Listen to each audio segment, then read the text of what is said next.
Peace and love, everybody. Hope that you're doing well today.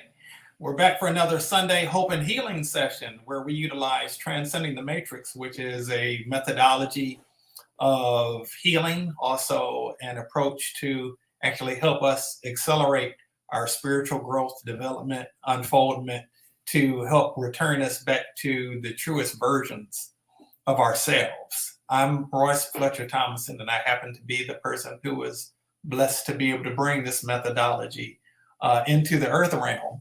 And I'm happy to share with you today in a way that can help inspire hope, bring some healing, some encouragement, and help life to flow more smoothly for anybody who feels like they align with this work and this message that we have to share. And we're also going to be doing some actual healing to where different areas where there may be some blockages in your life, some stagnation, some leaks, if you will.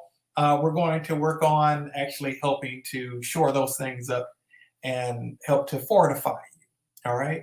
So what today's kind of theme for the day is, if you will, is aligning with your true self.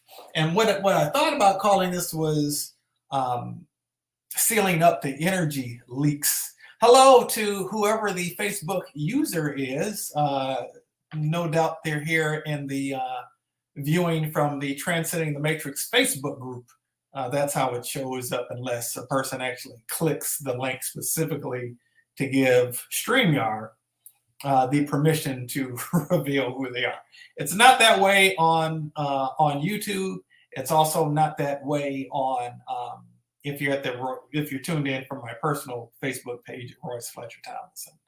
The YouTube page, for anybody who does not know, however, is Matrix Healing, all one word. Certainly encourage you to check us out there and be continuously abreast of the different things that we're sharing. We share things on YouTube that we don't always necessarily share on Facebook. So definitely want to encourage you to check that out. So the Facebook user is sending love and light to me on this Memorial Day weekend in 2023. Thank you. I received the blessings. God bless you as well. I don't know if that might be Samurai Samuel. It seems to be his kind of vibe. Greetings to you, Samurai, if that is you. If it's not you, my apologies, and sending a bunch of love your way nonetheless. We have a Curly Conscious King who's tuned in from YouTube today. Good to see you today, my brother. Sending love, light, and blessings in abundance your direction as well, and receiving all those good vibes that you send this way too. So we're dealing with, as kind of a theme for today, aligning with your true self. I kind of got inspired to utilize this as a focal point because I actually just did something I'd never done before. I laid a track between Friday and yesterday, kind of finished it up yesterday. Aside from being a healer, I also am a music lover and have been for a long time, and enjoy even the artistry of DJing. And I laid a track, and the name of that track is actually called True Self. And so this is really dealing with really helping us to align with our true self, with the truest version of ourselves. And you know, there was one of the initiates of Transcending the Matrix I was blessed to be able to share this methodology with, a lady named Hattie Mae Jackson Pembroke. And Hattie, I honor your memory, Hattie. Hattie is no longer operating within the confines of an earth suit, a physical body in the earth realm. But she and her sister, DJaz, and I love and appreciate both of these ladies. And they actually released books and music together. DJaz has released 2 CDs, and for both of those CDs, for each of those CDs, Hattie actually wrote a book that has a chapter that corresponds with each song on those respective CDs. And Hattie's first book was a book called Messages to Awaken Yourself. And actually I hadn't planned on mentioning this, but it's coming up. So she made sure that the S in self was capitalized. Although she on purpose put lowercase m for myself. She capitalized the S, distinguishing the lower self from the higher self. Okay, the lowercase s self from the uppercase s self. And so in that context, what we're talking about today is really aligning with your true self, the truest version of you, the most you. Okay. And what ends up happening is a lot of times in life, we end up getting disconnected from that. And we can get disconnected from that from a lot of reasons. It could be, and a lot of times there are different societal pressures that we have, different roles that we feel like we're obligated to fulfill, programming that we've taken in, that we've received from the outside world that said that we're not this or we're too much of that. We're not good enough somehow. We don't measure up somehow. We're not worthy of having people in our life because people that we've had in our life that said that they loved us end up leaving us. Areas where we were shunned or ostracized for being what we felt was true to us. Maybe we're in relationships with people that criticized the way that we did things, the way that we thought, the way that we operated, the way that we expressed love, whatever the case might be. And sometimes in those situations, we start to take in the things that other people say and we let it mean something to us about us. And all of those different things are things that end up entering into our ear gates. And depending on how we deal with it, we may process it, tuck it away somewhere, and that becomes the box that we've been programmed into, which is what I refer to as the matrix, or the matrix, specifically the matrix of third dimensional beliefs of separation and limitation that essentially keep us locked into a frequency of fear. That state where false evidence is appearing real, things seem a certain way. We've bought into things being a way that is limited and a way that keeps us separated from the true essence of really who we are, keeps us separated from the essence of the goodness of God. It keeps us separated from one another instead of being able to operate in a state of oneness, in a state of harmony and peace and love, right? And so in terms of aligning with your true self, aligning with your true self is what needs to happen as a function of getting disaligned from your true self. In religious terms, this is referred to as atonement for our sins, those areas where we've missed the mark, where we've turned away and we've gotten off path from the divine design according to which we were initially created and designed and purposed to exist. And what ends up happening is these different things show up in our lives and they manifest in the way that we make decisions that we make that aren't necessarily the most healthy decisions for us. It manifests in our lives in terms of conditions that we take on bodily, things that end up taking place within the body temple, whether it's manifesting as physical pain, whether it's manifesting as tumors or other growths, whether it's manifesting it in the case of different forms of dis-ease. All of those things are areas where our energy is leaking from us. And a reality of life in this physical plane is that when you run out of energy, that's when you so-called die. That's when you stop breathing. The body ceases to continue to function once you have run out of energy. And so we want to make sure that there are these different areas that, while there are these different areas that our energy is leaking from us, right? There are different life conditions and situations that we tie ourselves to that result in energy drains or energy leaks. Some cases drain, some cases energy leaks. Sometimes we have people in our lives that drain us or suck energy out of us. Sometimes we have life situations that drain us and suck energy out of us. And it's key that we find a way, although I do believe that we're intended to share our energy with people, we need to make sure that we're constantly being replenished as well, so that we can, live the lives that we were intended to live as our true selves. as our true selves. And what happens a lot of times, I've done this. I have most certainly done it in relationships. I've done it on jobs that I had working for other folks, where I've, in some cases, and perhaps you have too, compromised who I am in some ways to keep from displeasing someone else or to try to avoid negative consequences that somebody else could potentially inflict upon me in my life. And I'm choosing something different now, right? And hopefully you are as well. And we're going to actually provide some healing to help support that on today, right?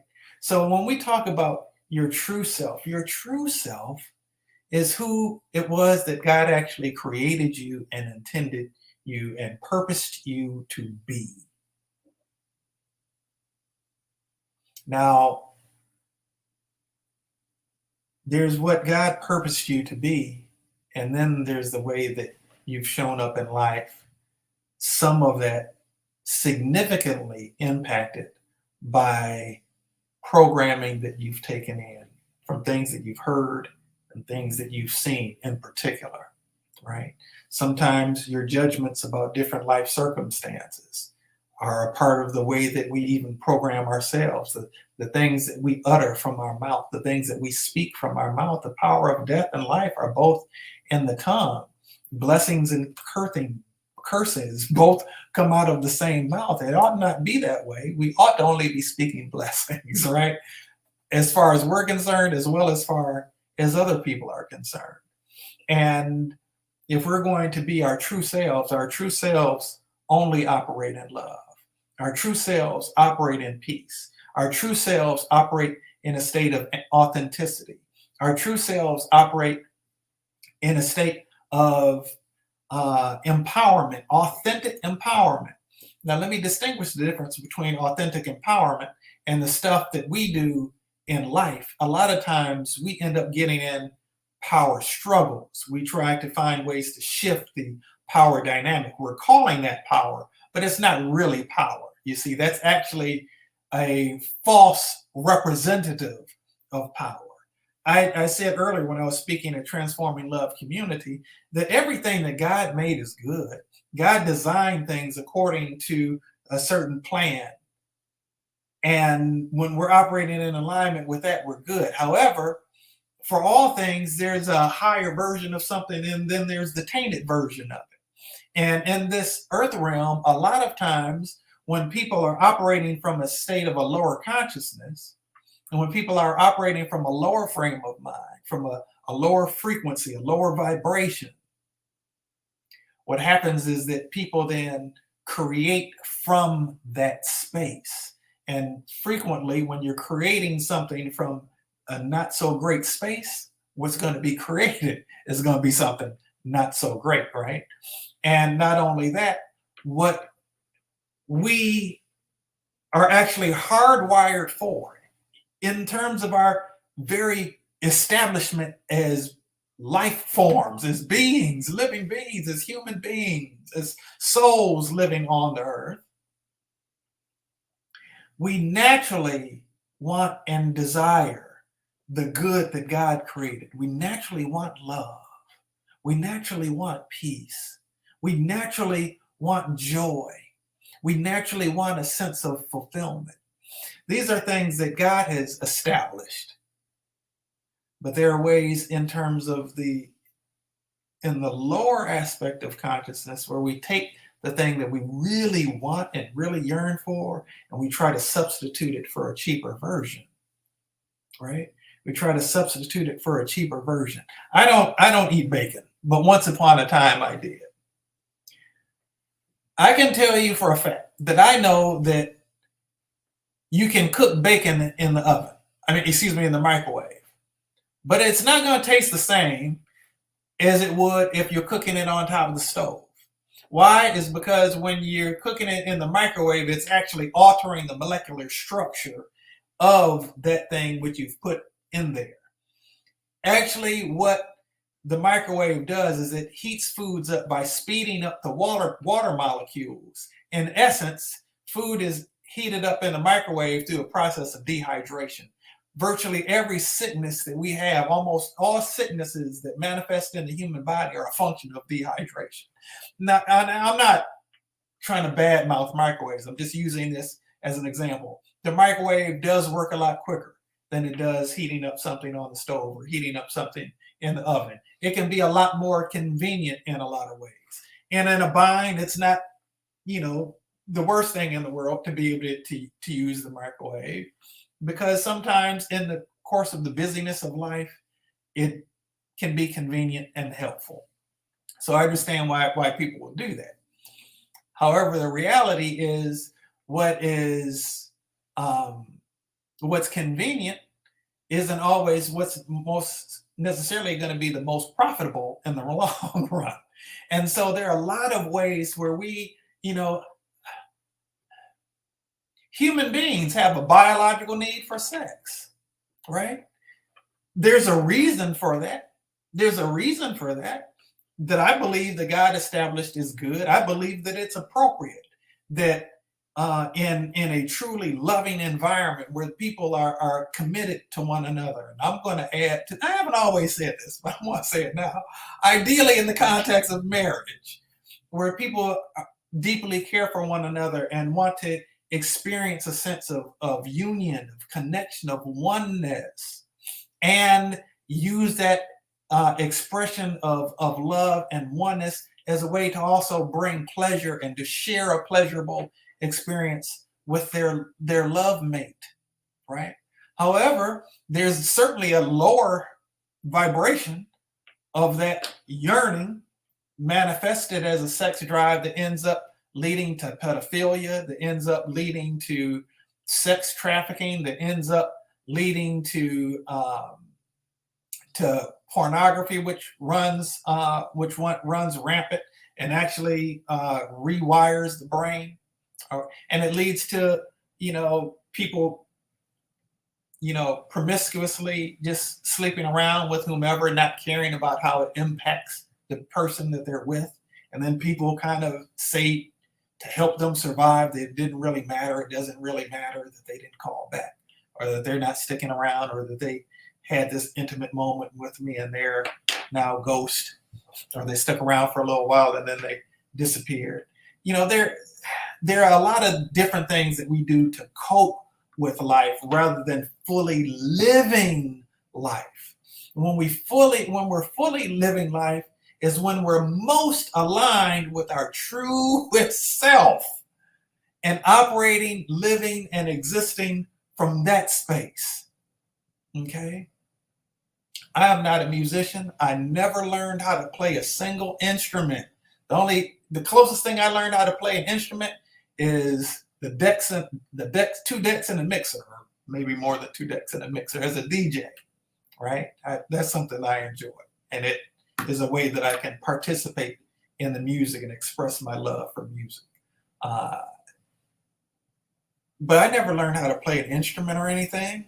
And I never learned anything about how to produce music, but somehow I managed to do it the other day, between Friday and yesterday, because I was in alignment with what I feel, something that I feel really connected with, that I believe that God placed the love of music in me, and that God inspired what ended up coming out, which I ended up being very happy with that, by the way. Curly Conscious King, I'm pretty sure you would dig it, my brother. But what am I getting at here? What am I getting at? For us to be able to have the greatest joy, we've got to be aligned with our true self. Our true self is the part of ourselves that's most aligned with God. To end up being aligned with our true self, we've got to delete the stuff, or at least transmute the stuff that is moving in opposition to our true selves. So that's what we're going to do some healing regarding right now. And so anybody who wants to lean into this and be able to take advantage of the healing that's possible, I certainly encourage you to do so. If you have somebody in your life who is dealing with any kind of physical ailment, if you have anybody who's experienced any sense of depression, If you have anybody in your life that that has kind of gotten off of their path, if you have anybody that you perceive to be on a path and wants to continue to move forward in that direction, I encourage you to, if you're on YouTube, for instance, to share this message with them and tell them. You can share it in a text, share it in an email, and tell them why it is that you're sending this to them. My hope, listen, my mother gave me a wonderful compliment today. Not today, yesterday. She said, and I mean, I don't know if she knew the impact it had on me, because I mean, it actually registered later. It's like one of the most beautiful compliments I've ever received. But she said that I'm living proof that God exists, that who I am and how I live my life is living proof of the existence of God. And I thought that was so beautiful. And I really appreciate that. I'm going to make a point to let her know that. There's a reason that I said that. There's a reason I said that, and I don't recall what it is right now. But what I will say is that this can be the reality of all of us. I've done a lot of work on this journey. I do a lot of self-healing. And we're going to do some healing now to help whoever you might be to be able to flow more in the love and the light that is the essence of who you are. Okay. All right. So anybody who's open and receptive to that, I encourage you to just make room for this space. I'm going to start with a prayer. God, I know you to be a healer. I know you to be a deliverer. I know you to be a transformer. I know that there is nothing that is beyond your ability to fix, not to fix, but beyond your ability to heal or transform or to make whole.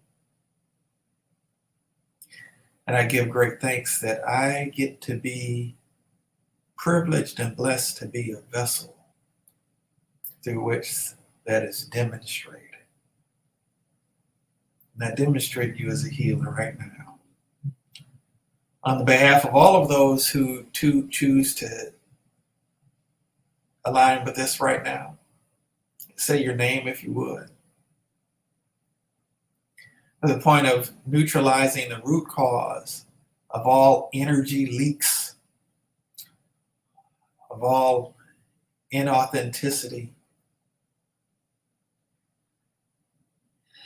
and all of the ways that we sacrifice who it is that we really are in order to try to get by and survive life.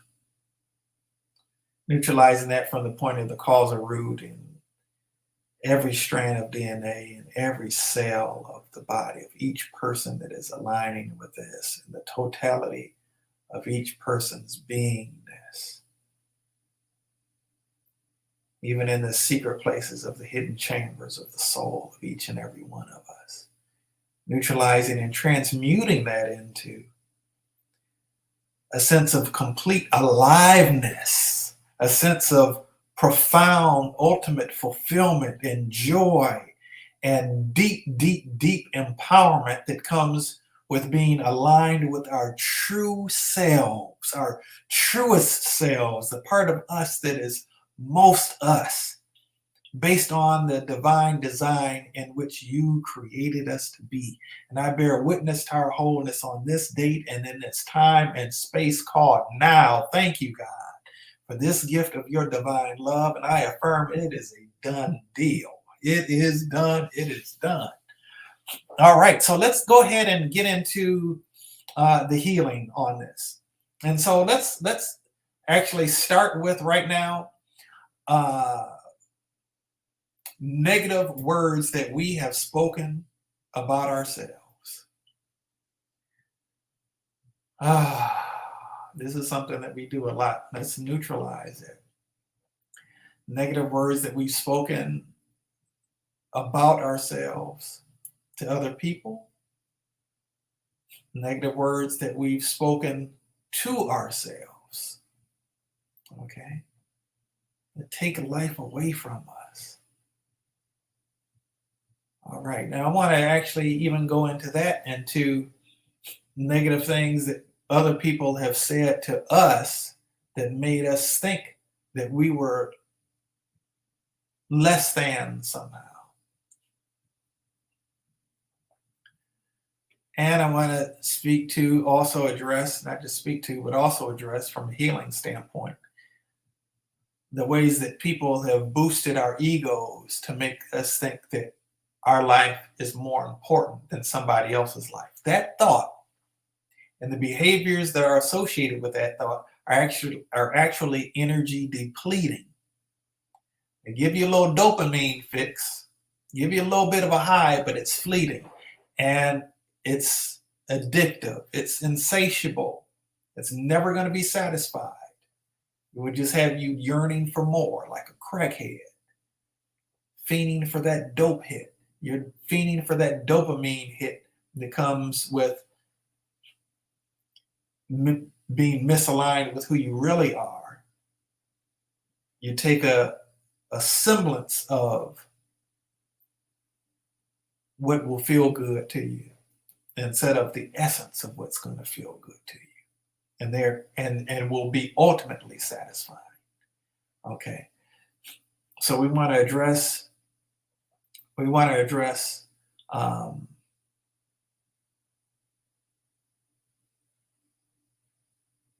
ways that people have um,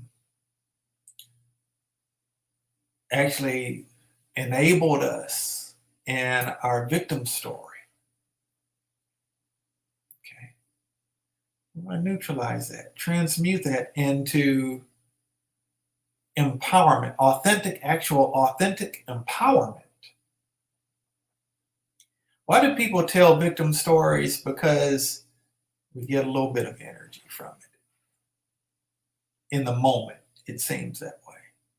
But ultimately, the more we're having people uh, enable us in our victimhood, the more it's actually keeping us in a state of sinking further and further down rather than rising up. We're about elevation, right? Okay, so let's look at karma associated with extending invitations to our pity parties. Okay, let's deal with that. Okay, um, because we're actually disempowering people in the process of that, and we have some responsibility to do differently. Also, dealing with the accepting invitations to people's pity parties. Now, this is tricky. That doesn't mean don't be compassionate. So let's strengthen us all to be compassionate towards people in their suffering, while at the same not enabling people's victim story, but at the same time being genuinely, authentically compassionate regarding their suffering, and being an actual safe space, being whole within ourselves enough to be a genuine safe space. Even if people do need to share about a problem that they're dealing with, a challenge that they're facing, not feeding into the fact of their victimhood, but being a safe enough space for them to be able to share that if need be, and also to behold them in the space that's on the other side of whatever that brokenness might be, to be able to truly hold space for them and be able to see them in their state of wholeness while honoring where it is that they currently are in their actual lived experience in the moment. That takes some power to be able to do that. Okay. So let's look at, but what would keep us from being able to do that is where our own egos show up, where that part of us that tries to edge God out and is looking for our own little dopamine fix, right? Okay. Sometimes it gives us a sense that we have that we're more powerful than somebody else. Okay, a reality is that we want to have the power to empower people, okay, in a way that actually ends up being truly empowering for them. Unfortunately, it doesn't necessarily mean they always get what they think they want in the moment.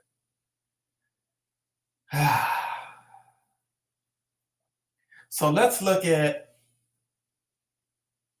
the different ways where we accept the lower version of what it is that God intends for us. Ooh, that was a big break on that. Okay. Where we accept, and which is really settling, where we settle for the lower version of something, the lower vibration, the lower frequency of something that God actually intended for us, right? I've heard something said that the good is the enemy of great. Sometimes we settle for things that don't really speak to where it is that God would have us to be.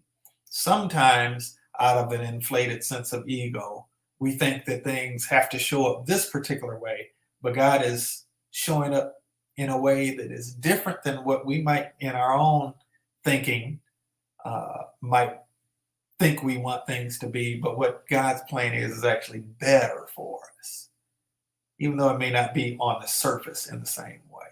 It's like scriptures say that people look at what they see in the person, which is usually something on more of a surface level. But God's looking at the heart of the person. God's really looking at the heart of the person and how it is they're actually operating. And I believe that one of the things that God is most concerned about with us is our character, where we are in our character. And I believe that the areas where God is most wanting to bless us is in the areas of our character, helping us to operate according to our true selves, right? Rather than settling for a lower version of ourselves. All right. So even as we're talking, still focusing on the healing, I'm just kind of talking some of these things out and explaining them a little bit. All right, so let's look at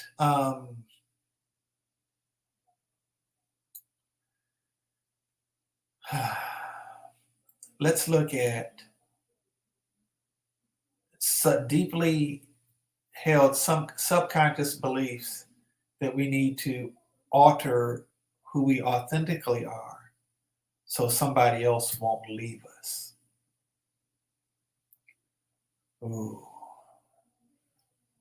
Now, this is something that it's a very real thing that happens in people's lives. Is compromise in relationships important? Sure it is. I was watching this video the other day. It's really interesting because it was like dealing with like getting counseling from a kid, from a young child.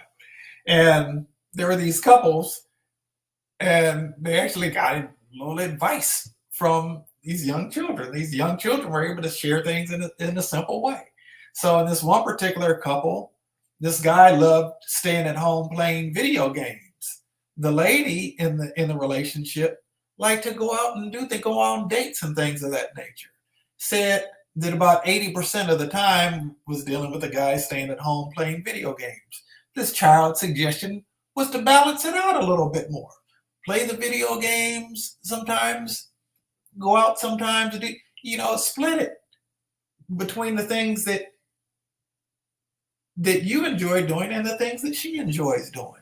That's a healthy compromise. That's a compromise that actually works. That's a compromise that does help to align oneself with one's true self, because it's not rooted in ego, I want. However, compromising who you are is a totally different story altogether. and we're not intended, we're not purposed to compromise who we are. We're not purposed to compromise who we are. All right, but sometimes we do that. We do that to get by, to be able to survive life rather than truly thrive in life. God wants us to thrive in life. That's my story. I'm sticking to it.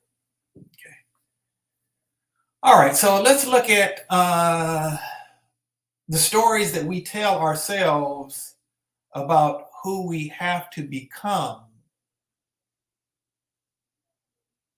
to be able to get by. A lot there with that. The stories we tell ourselves we have to become in order to be able to get by. And dealing specifically with the stories, the limiting stories that we tell ourselves, the stories that take us away from our true selves. All right. Now, let's actually transmute those stories into the tendency to tell those stories to ourselves, to telling truer stories to ourselves of all of the benefits that actually come with being aligned with our true self. Right? Okay. And so, in connection with that, I want to address fear of God. It might be a little bit of a trigger for some people, particularly some people who may come from a Christian perspective. I'm a minister. I'm very aware that you can find in the Bible where it will say in an English translation, the fear of God is the beginning of wisdom. Let's put that in context, because we're not talking about fear in terms of false evidence appearing real. We're talking about something different. Just like in that same version, unconditional love is translated as the word charity. Okay. That made sense in England in 1611. However, in the United States of America and many other English-speaking places in 2023, we think of charity as like giving to the poor. That's how we think of charity. What actually more accurately deals with that concept of agape in the Greek is unconditional love, love that is filled with grace. And so, in terms of that context of how the word fear is used in the proverb, the fear of the Lord being the beginning of wisdom, a way that we can understand that a little bit more clearly today is awe or reverence. Okay. And so, for instance, I know a gentleman by the name of Ken Davis, brother in ministry, who was he shared on Facebook Live being at the Grand Canyon. Huge, awe-inspiring place to be. It's easy to behold the Grand Canyon and its utter vastness and experience a sense of awe. It's easy to look at a very beautiful sunset in a very beautiful environment and experience some degree of awe. I remember a time when I was in college at Tuskegee University in this small little town away from stuff. And I was coming home. I was on the expressway coming, I believe, from Auburn, Alabama. And I pulled up. There are no lights around anywhere. From inside my car, I could see the sky blanketed with stars because it was completely dark out. On this little country road coming up off of the freeway, I got out my car and just laid my head on the back of the hood of my car and looked up in awe, looking at all of these stars blanketing the sky. And so, whether we're talking about the sunset, whether we're talking this beautiful sunset, whether we're talking about the Grand Canyon, whether we're talking about the vastness of the stars in a clear sky where there are not lights around to hinder your ability to see them, it's easy to have a sense of awe looking at those things, and yet at the same time, a source of infinite intelligence, infinite wisdom, infinite power, infinite love created all of those things, created the sun and the sunset, created the Grand Canyon, created all those stars in the night sky. And to be able to have a sense of awe at that, a sense of awe and wonder for that, a sense of respect for that. You know, a lot of times we get caught up in these like little control struggles and stuff. We try to control things happening a certain way. Listen, I've been through a hurricane before, and I know at the end of the day, there ain't really nothing we're in control of. When I was in my room as a college student, nowhere near water, by the way, and it seemed like the wall was going to come through into the room. I knew I wasn't in control of anything. Going out the next day, seeing these huge trees uprooted all over the place. I wasn't in control of any of that. Nor am I in control with the rising or the setting of the sun. Neither are you either. Again, it's a way that we settle for something rather than the true thing. It's much better to be in alignment with the one who is in control. That's my take on it. I don't know what your thoughts about that are. Anyway, I feel like I'm doing a lot of talking. Let's get back to the healing. Okay, so let's transmuting, dealing with that where we really got there was dealing with fear of God in terms of being afraid. Okay. God loves you and wants you to feel love. God wants you to feel safe. God wants you to feel protected. God wants you to move in the direction that's going to actually advance your life in a profitable way in the long run. Okay. And so not being afraid of God. If we're afraid of God, we may want to stay away from God, right? May want to keep God out of your mind. You know, may want to do things and close your eyes like God can't see you. You know, like you ever played hide and go seek with a young child and they closed their eyes and they thought that you couldn't see them because they couldn't see you? It's not, as a mature person, you knew that they were just operating in an illusion. You knew that although they couldn't see you, you could still see them no matter what their thought about that actually was. Well, in a similar way, we do the same thing with God a lot of times. We'll move away from God out of a fear of being punished, maybe, out of a fear of being judged, maybe, out of some type of being afraid of God. But guess what? I'm not going to walk up to a lion and punch it in its mouth because I have a healthy respect for that lion. Okay. I'm going to do my best to operate in harmony with it. You want to do your best to operate in harmony with God, not out of a state of being afraid that God is going to do something bad to you, but because you want to exist in harmony with God because that's going to have the best chances of advancing your life, right? I'm not going to punch a tiger in the face because I think that's a pretty good way to do the opposite of advancing my life, right? It's not intelligent. And I think I'm a reasonably intelligent human being, but you don't have to be that intelligent to be able to peep game on that and recognize that that's just not going to be a beneficial way to go, right? And so let's delete this being afraid of God and therefore staying away from God, okay? Replace that with moving towards God, moving in God, moving with God, which is another way of saying moving in alignment with your true self, because your true self wants to stay connected with God. The part of you, that ego, the part of you that's trying to edge God out, is trying to stay away from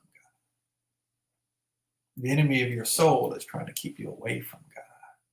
The love of your soul is God, right? Angela Clark, greetings to you, sister. Good to see you today. Hope that life is treating you well. All right. So let's get into some more healing on this. And something I want to address right now is just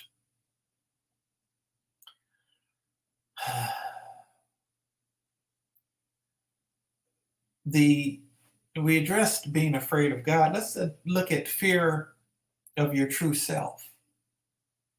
Fear of your true self. I can tell you, I, I've shared. You all know that I'm a healer. I'm also a minister. When I started as a student at Tuskegee University, there was, as a freshman, I had just received my senior year in high school for Christmas a Bible, which I revered. I wouldn't put anything on the top of the Bible, wouldn't let anybody else put anything on top of the Bible. Glad all is well with you, Angela. Also, wouldn't open it up and read it. Why wouldn't I open it up and read it? Because every time I did, I was feeling like, okay, it was saying something that I needed to stop doing that I wanted to continue doing. Or it was saying something that suggesting that something I wanted to do or thought I wanted to do, I'd need to give up. I don't know if I repeated the same thing or not. To clarify, in the event that I said the same thing twice, that I would either want to, it would either be challenging me to stop doing something I wanted to continue to do, or challenging me to do something that I didn't think I wanted to do, right?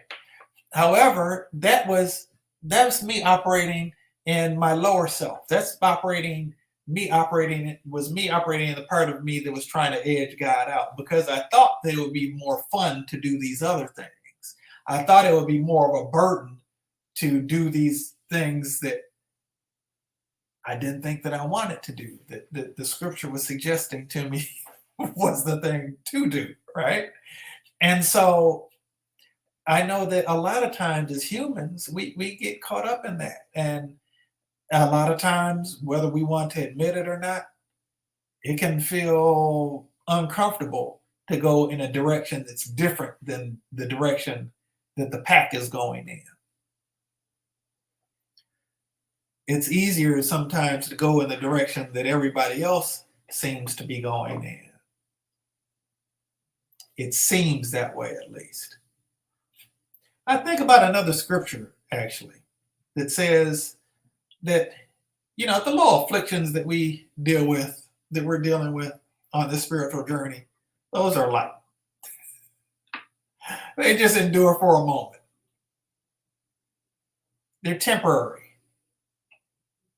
But there's a much, much greater glory. There's a much, much greater blessing. There's a much, much greater joy that's available for us, that's not temporary, that's sustaining, that's even eternal. Okay? And so it's important for us to look not at the things that are seen, but at the things that are not seen. Right? And so in this context, we get caught up in the illusion. We get caught up in the way that things seem. There's a way that seems right to a person that ends up resulting in their destruction, right? And so we've got to, in order for us to be able to truly prosper, for us to be able to truly be in alignment with our true self, we've got to go in a different direction than that which leads us to get off our path, or off the path of our true self, right? Yeah. All right. So let's look at, let's replace that FOMO. What FOMO is? Fear of missing out. Let's replace that FOMO with the joyous enthusiasm and exuberant anticipation of all of the beautiful things that come with being aligned with our true selves. Being aligned with our true selves, which is also, like I said earlier, being aligned with God, because your true self is always aligned with God. Okay? So let's transmute that fear of missing out to enthusiasm for all of the joys and all of the fulfillment that comes with truly living in alignment with our true self. Okay. All right. Let's also look at. Let's also Let's look at the collective consciousness of the people we hang out with. They say if you want to get a good sense of who you are, where you are in your consciousness, look at the 5 people you feel most comfortable with. And that's a reflection of where you feel most comfortable. Okay. If you're always the smartest person in the room, then you need to be in a room with some other people. Okay. If you're always the smartest person in the room, you need to be in a room with some other people. You need to be able to enter into a space where your surroundings, your circle consists of those who can actually help elevate you, not just boost your ego. Okay. All right. So with that, let's look at a fear of inadequacy. Okay, that's something that can come up. We might feel comfortable sticking around the circle of the people who are operating from a more limited frame of mind because it feels comfortable to us there. We don't have to be so accountable. I'm just telling the truth.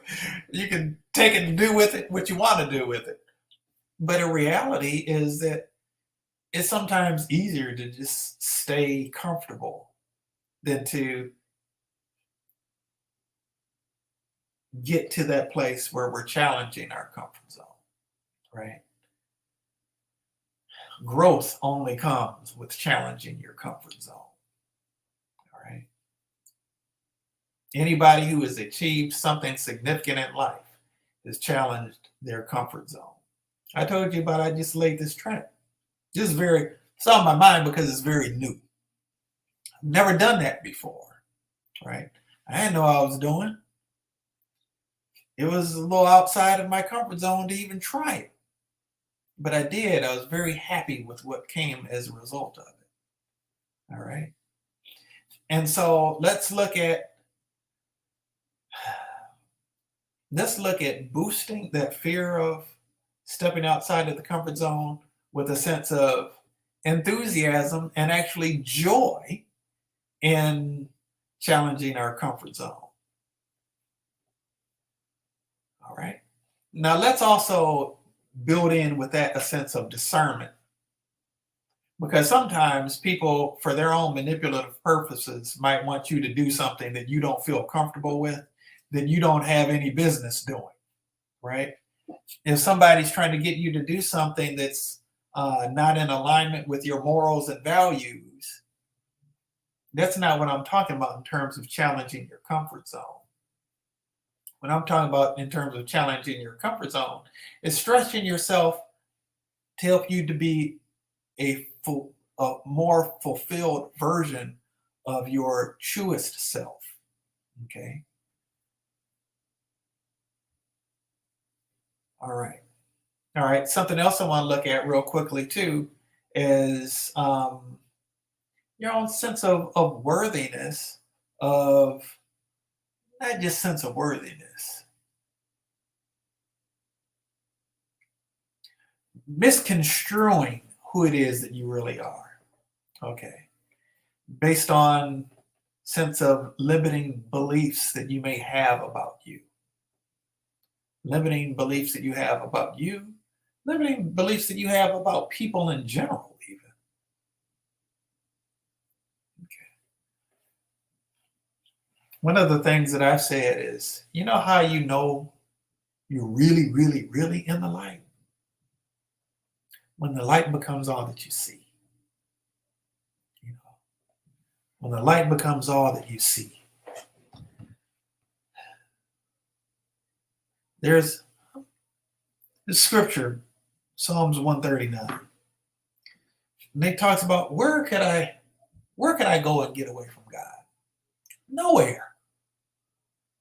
If I ascend into heaven, you're there. Even if I make my bed in hell, behold, you're there. There's no getting away from God. It also goes on to say, the light and the dark are both alike to God. We see the duality, God sees in the oneness. We see things and we get these judgments about things. God sees all things are working together for the good, for your good, right? We see these things that maybe people don't mean them well for us. We see these things that are these, we go through these different life experiences that don't feel good to us. But God doesn't waste anything. I'm not saying that God is setting you up to experience bad things. What I am saying is that no matter how difficult the situation might seem, no matter how uncomfortable or awkward a situation might have been or seemed, God can take that and use that for your betterment, and not only for your betterment, but to be able to actually be able to be a blessing to somebody else too. All right. And ultimately, that is a good thing. Right. And so to be able to get to a point where we are able to see the light in no matter what kind of situation we might face or that we might be in, a lot of things that we've experienced in life, we wouldn't choose consciously to have those experiences. But that doesn't mean that that was a bad experience. It didn't feel good at the time. I can tell you that I was living in a place without any electricity, where I was using the stove and the oven to keep the place warm in Detroit during the wintertime. At the time that Transcending the Matrix was being created, right? If I had the electricity and all of the distractions and stuff that were going on with this methodology of Transcending the Matrix, that's actually reached and touched people all over the world and helped be a vessel through which people experienced healing, miraculous healing to take place, and even teaching other people to do the same, that may not have ever happened. And I'm not saying that I ever in life intend to be without electricity for a year again. That was my experience then, though. I didn't have any electricity for a year. But that was the space in which this methodology ended up coming out. As a child, I was sick all the time, and medicine never did anything to help me. That ended up creating this passion for healing. This was an approach that God had always intended. Yeah, that didn't work, but this was something God intended to be able to take and transmute into something better, into a higher frequency of something that allows me to be a vessel of healing in a lot of people's lives, and even teach and train and empower other people to be a vessel in a lot of people's lives. But to be able to see the light in any situation actually helps us to reveal to us that we're in alignment with the light, right? I feel like I'm doing a whole lot of talking. I've done a whole lot of talking today, but we have done some healing. I didn't do quite as much healing as I initially intended.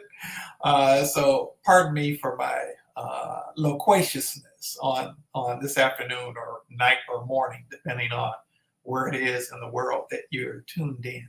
I do want to do a couple other corrections real quickly before we wrap up.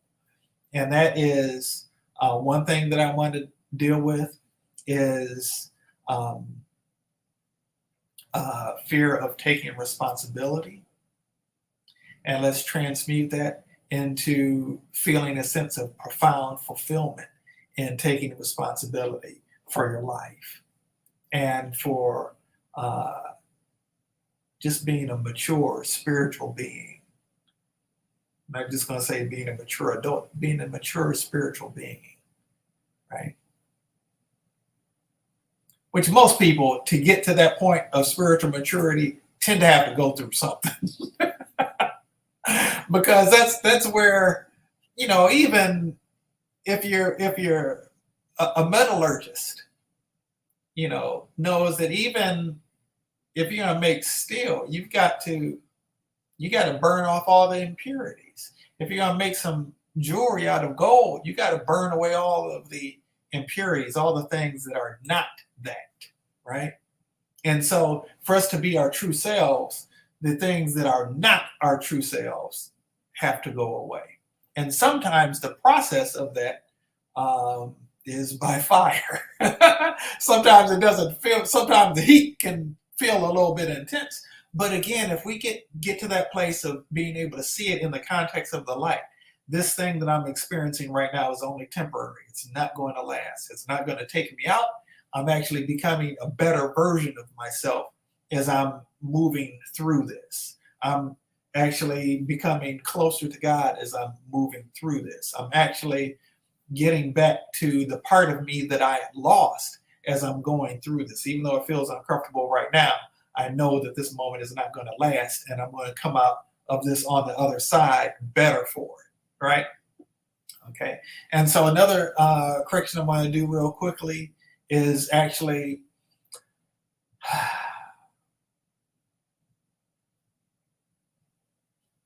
fear of how it impacts your social life. Okay. How being in alignment with your true self will impact your social life. Anticipating people teasing you or your circle, people in your circle, current circle, maybe responding, with maybe some jealousy or what it is that happens is when people see other people growing and they're not ready to grow, they challenge you in your growth because it's bringing up something for them. It's actually revealing to them that God is calling them to do the same, that their truest self is wanting to come out too, but their ego is feeling afraid of that. And then they operate in their ego in terms of lashing out at you. Okay. Thank you for that, by the way, Curly Conscious King, about this being excellent. I'm glad that you're enjoying it and picking up some gems in the process. Okay. So another thing that I want to look at is actually transmuting that into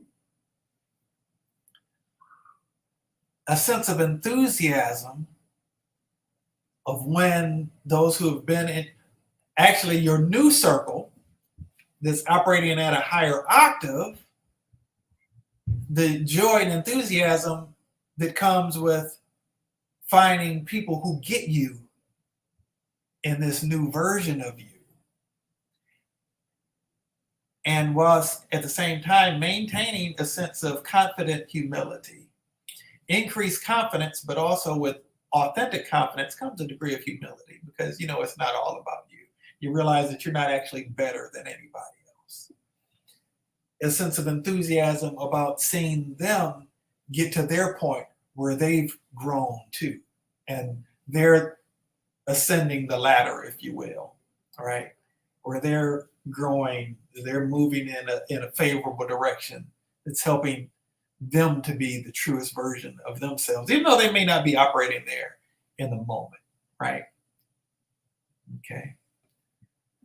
All right. And listen, I can tell you from personal experience, I was a student in college. It was the summer of 1994.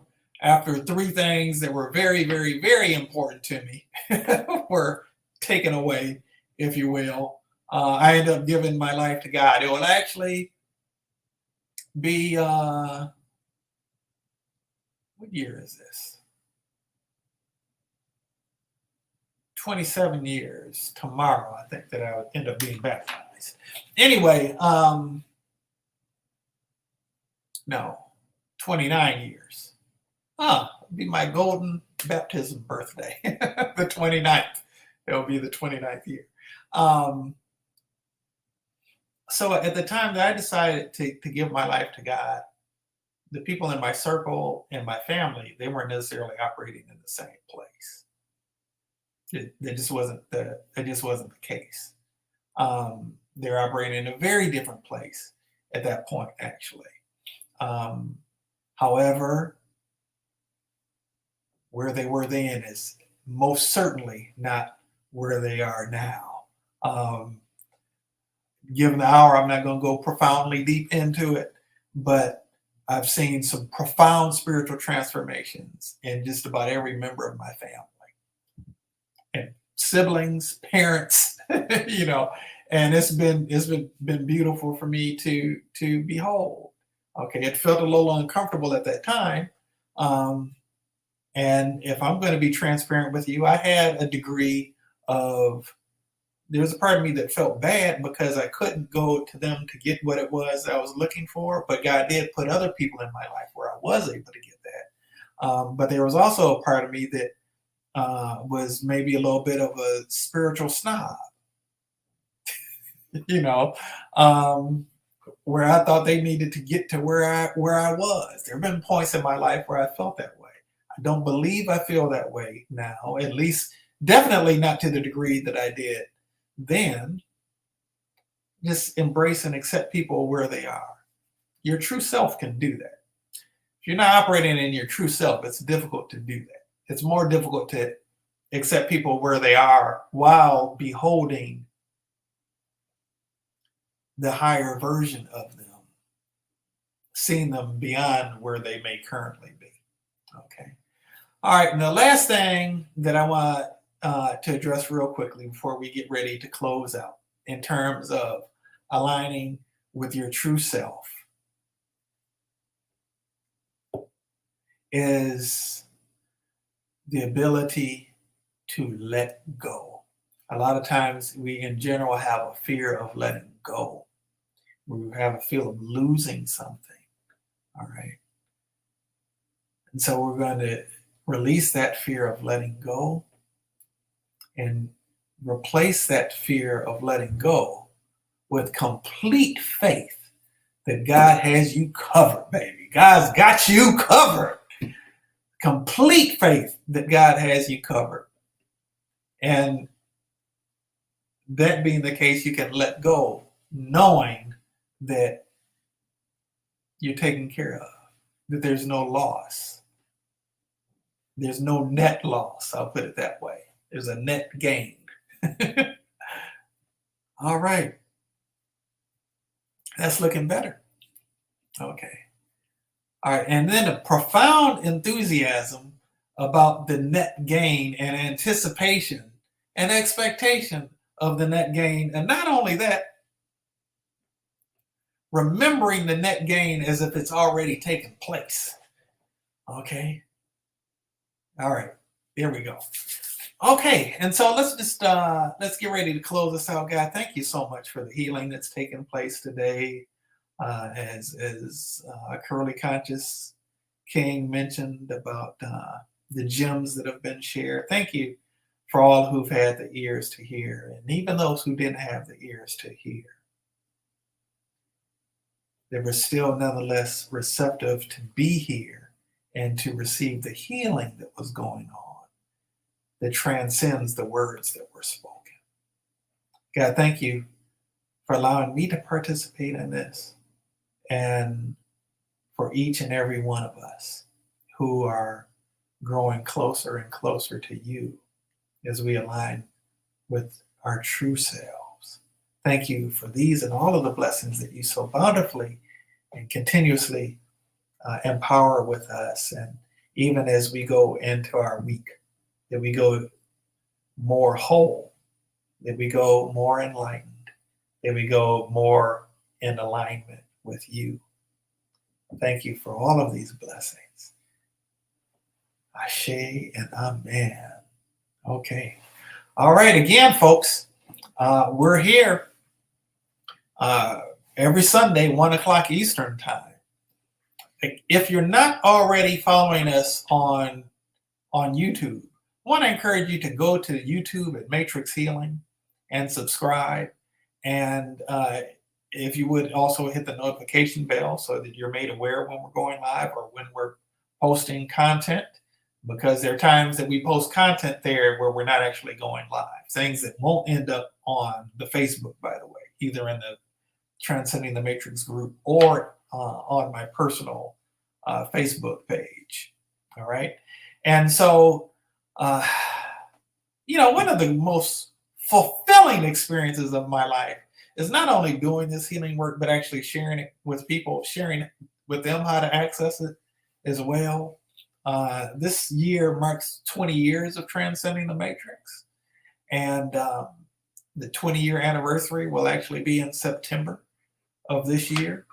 And if it's something that you're interested in, I know that we have people who have done this work and who enjoy the blessing of being able to utilize it to help empower them to make a difference in their life and also to use with other people.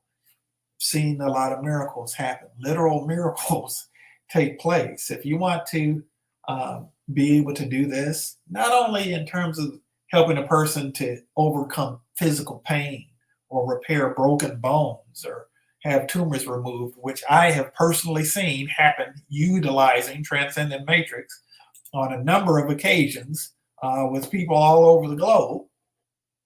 Beyond that, this is a profound and to me a very beautiful way of helping to draw us closer to who it is that we really are. Help us to transcend the matrix within our own consciousness, to be able to align with a higher vibration of wisdom and truth and love and light, and rid ourselves of the illusions that we carry into our life about ourselves and about other people, and to be able to truly align with God in a more fulfilling way than I ever did before this work, and that it empowers all the people who actually do this work to do.